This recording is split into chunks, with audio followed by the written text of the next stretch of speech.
mergulho na alma e no coração do Cariri, o sertão do Ceará. A TV Senado leva você a descobrir os tesouros da Chapada do Araripe, o santuário paleontológico do Brasil, que guarda registros de animais pré-históricos, dinossauros, grandes répteis voadores que viveram aqui há milhões de anos. Você vai ver como essa história é contada numa pequena cidade que tem um museu de fama internacional. Os desafios para combater o comércio ilegal de fósseis, o interesse dos estrangeiros, a ameaça ao patrimônio cultural brasileiro.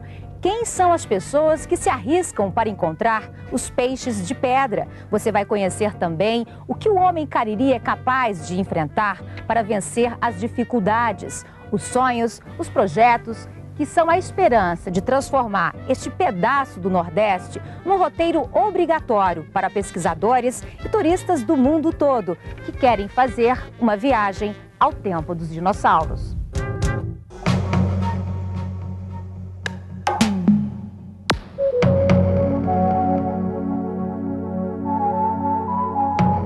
Nesse país continente que a gente chama Brasil, no miolo do Nordeste, onde o meio é mais hostil, onde a caatinga é mais fina, a providência divina fez um chapadão viril. Araripe, disse o índio, deu nome com razão, era o rio das araras que hoje não há mais não, tal como o porco queixado, a guariba, bola e pintada não tem mais nesse rincão.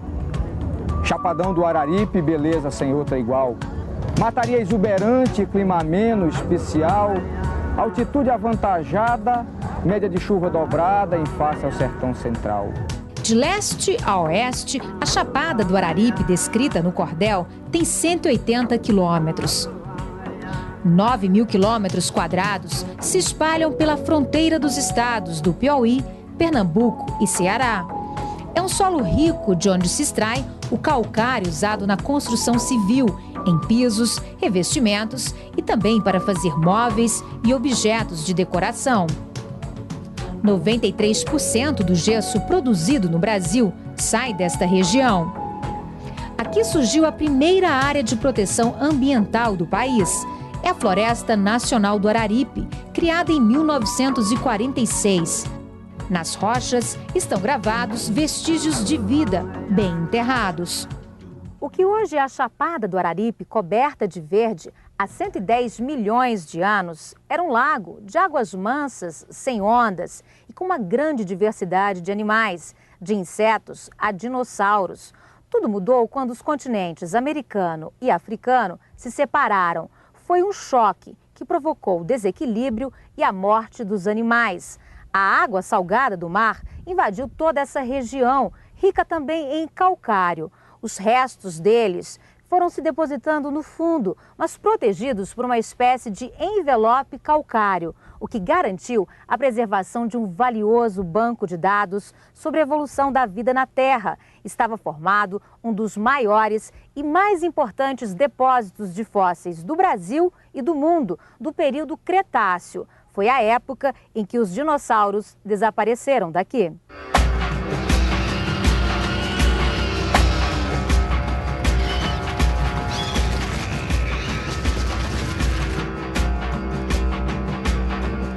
Do ponto de vista da geologia, a Chapada é uma bacia sedimentar, uma fossa que foi coberta, preenchida com o efeito da erosão. O resultado é a superposição de camadas com cerca de 700 metros de espessura. Elas foram identificadas assim. O topo da Chapada leva o nome de Formação Exu, é um leito de areia. Abaixo vem a Formação Arajara e a Formação Santana, esta a mais importante para a paleontologia, que se divide em 3 membros. O membro Crato, que corresponde ao fundo do lago de água doce, é representado hoje pela laje de calcário, que contém vários fósseis de insetos, peixes e pterossauros. O membro Ipubi retrata o momento em que o mar invadiu a área, virou um lago salgado, o sal evaporou e restaram as minas de gesso. O membro Romualdo marca a última invasão do mar, que deixou uma coleção de peixes. Embaixo tem a Formação Rio Batateira, a Formação Abaiara e a Formação Missão Velha, que guardam as nascentes de água. Por último, a Formação Brejo Santo, a Formação Mauriti e o embasamento cristalino. As explicações dos cientistas, às vezes difíceis de entender, ganham tradução em Santana do Cariri, a 550 quilômetros de Fortaleza.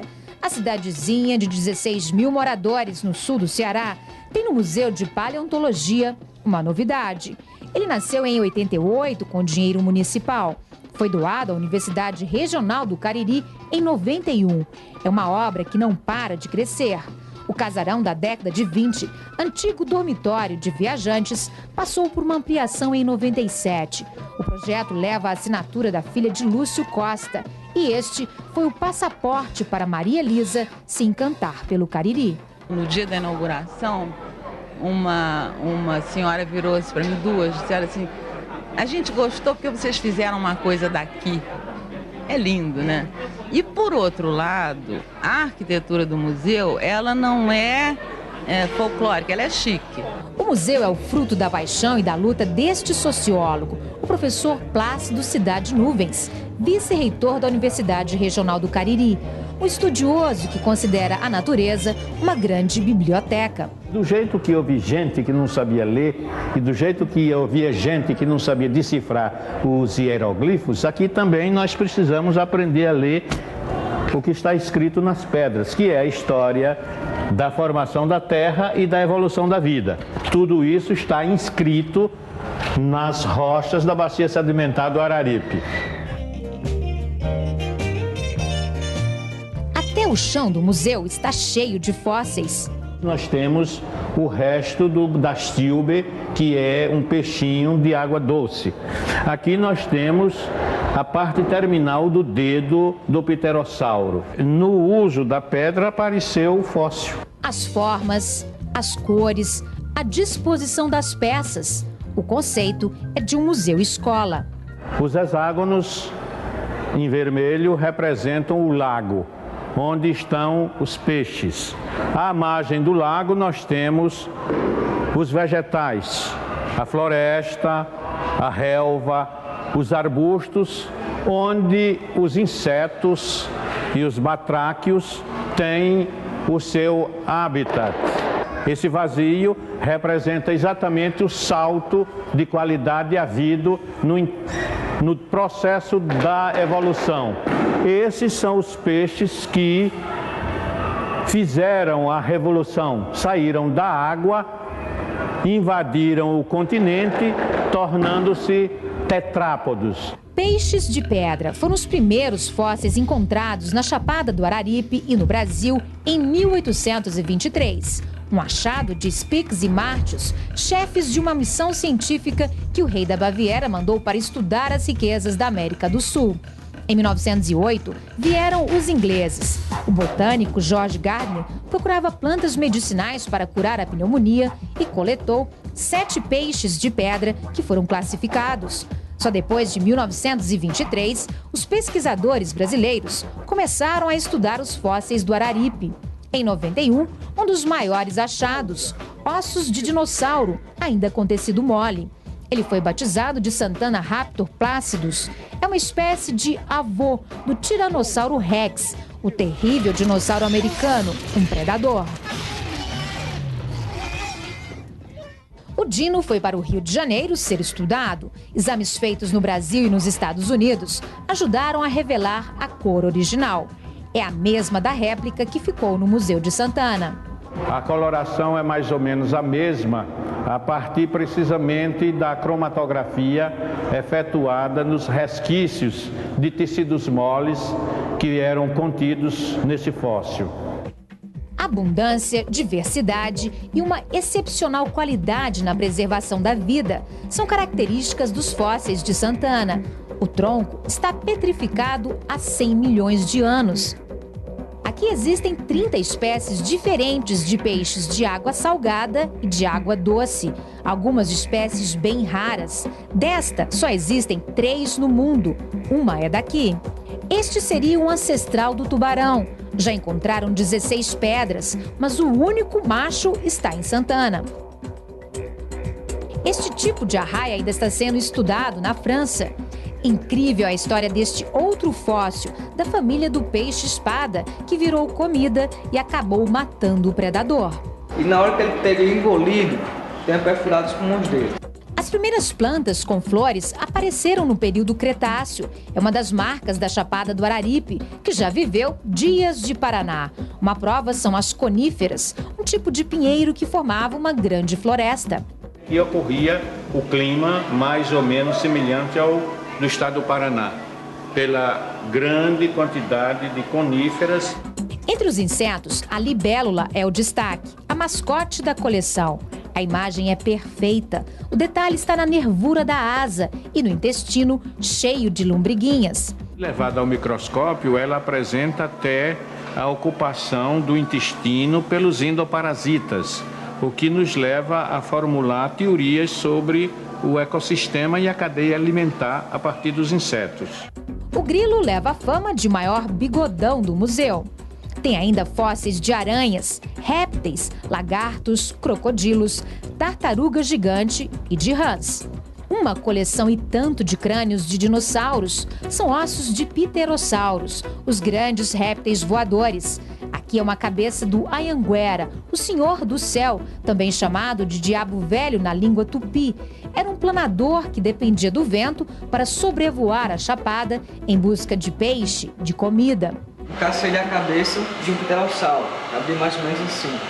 As partes das asas, a espinha dorsal, vértebra por vértebra, e as 4 falanges do dedo mindinho de um pterossauro completam o acervo. Em 2000, 16 mil visitantes assinaram o livro de registro. Alunos de escolas públicas, como Cícero Alves, de 14 anos, recebem bolsas de R$50 para trabalhar como guias. Conduzem os visitantes por um passado curioso e ilustrado. As maquetes, os painéis das eras geológicas mostram a evolução.